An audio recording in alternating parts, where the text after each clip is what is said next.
Just had to have a little moment of silence. Just heard some wren tits chirping. Usually you don't hear them much above 5,000 feet. Well, I'm a little bit, maybe a little bit above 5,000 right now. But I always love the sound of wren tits. That's the bird that makes the chirping sound that sounds like a ping pong ball. Kind of like the whistle I did.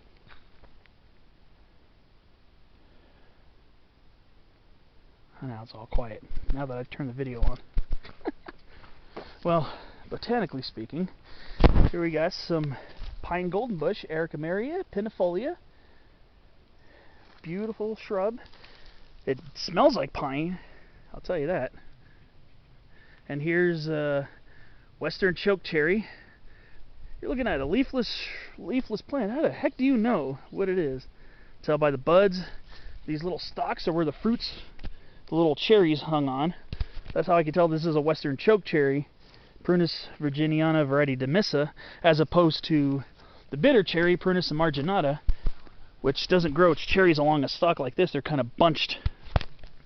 So that's how I can kind of tell. It's just little tiny, being in tune with the little clues when you try to identify plants in their winter dormant state, because they are winter deciduous shrubs. And here's a plant that's related to poison oak, but it's not. This is skunk brush, Rhus aromatica. It used to be known as Rhus trilobata. It's got 3 leaflets like the poison oak, but the difference is the terminal leaflet, the leaflet on the outside, the top, doesn't have a stalk like the poison oak leaf does. Doesn't have a petiolule. And of course, this is poison oak right here. They look kind of similar, but usually the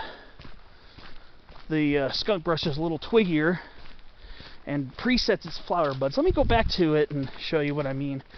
It presets next spring's flower buds. You see right here,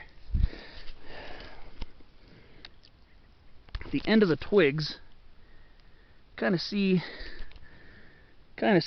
these little things at the end of the twigs, kind of like this right here.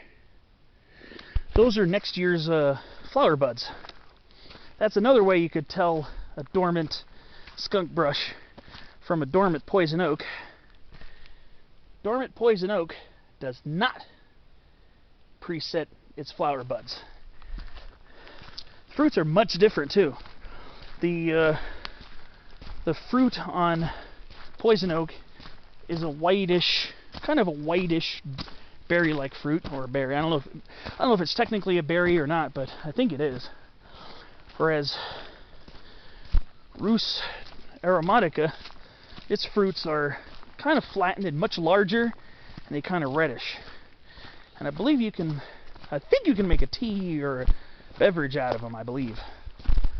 Don't quote me on that, but I believe that is the truth.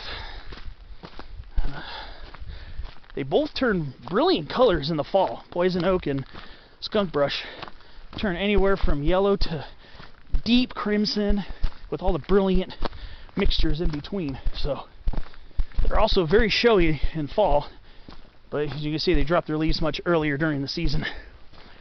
So there's a nice coulter pine. Predominantly coulter pines, but I thought I passed by a Jeffrey, but it was down the hill a bit. But yeah, here's a pretty hefty coulter pine. You can tell it survived. It's probably a 2007 fire. I believe it was 2007 when this area burnt. There's another one. Love those guys. Good ocean views too. There's another thing I love about Southern California mountains. Certain mountains, like in the San Gabriels, you could be on top of a ridge line, like the ridge line by Mount Islip, or along, the PCT.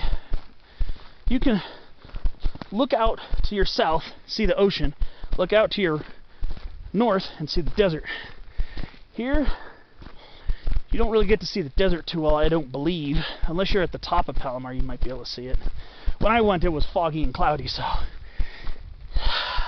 when I went to High Point, I didn't see much. because it was socked in with overcast. But this is an incredibly beautiful dirt road. There's another Oracle oak. Looks like this one's half deciduous. More birch leaf cercocarpus. All right. Yeah, this is quite a pleasurable hike. Here's Palmer Ceanothus, Ceanothus palmeri.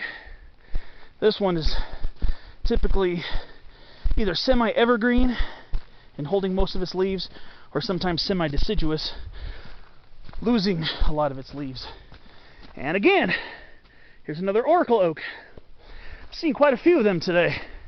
Sometimes you don't see them very often, but in certain places, you'll see them everywhere. Today I'm seeing quite a few. So I'm about ready to reach a crest here. I'm almost about ready to reach a saddle, actually. Over there, that's Booker Hill at 5,438 feet. Been up there once. Short hike from Silvercrest picnic area. This is where the views towards French and Doane Valley get insanely awesome. Beautiful up here. Gosh! I'll get ready to head towards the saddle.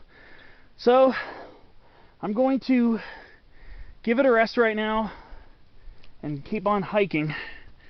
And I will let you know at the next junction or whatever the heck else comes my way. I'm sure a lot more is going to be coming my way on this video.